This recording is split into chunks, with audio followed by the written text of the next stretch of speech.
Camera on, blog শুরু। চলেন আজকে দিনটা একসাথে দেখি। Hey what's up guys, Saif Rafinis here, back to again another blog. আজকে যাচ্ছি নাজিরহাট বাজার। আজকের ব্লগে আমি একানা, সঙ্গে আছে রোমান। চারিদিকে বৃষ্টির পানি, আকাশ একদম মেঘলা। এমন আবহাওয়ায় ঘুরতে বের হওয়ার আলাদা একটা মজা আছে। হাঁটতে চলে এলাম কুমোরপাড়া এবিসি রাস্তার মোড়ে। এবার উঠে পড়লাম সিএনজিতে।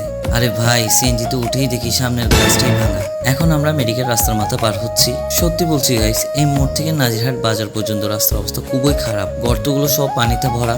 কোথায় রাস্তা আর কোথায় গর্ত বোঝাই মুশকিল। অবশেষে পৌঁছে গেলাম নাজিরহাট বাজার। গাড়ি থেকে নামতেই চোখে পড়লো একটা ব্যানার।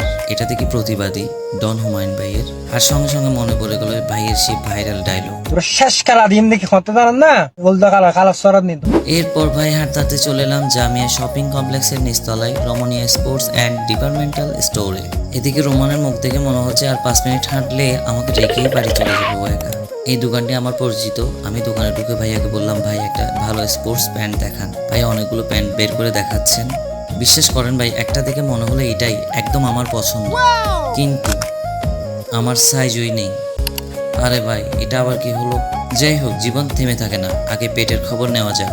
আমি আর রোমান ঢুকে বললাম একটা নাস্তার দোকানে। গরম গরম কিমা পুরির সঙ্গে 1 কাপ চা। আহা, এই বৃষ্টির দিনে একদম পারফেক্ট। নাস্তা করা শেষ, এবার বাড়ি যাবার পালা। কিন্তু বৃষ্টির কারণে একটা সিএনজিও নেই ভাই বাজারে।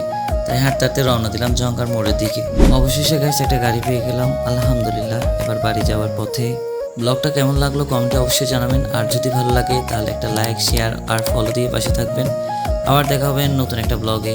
টাটা।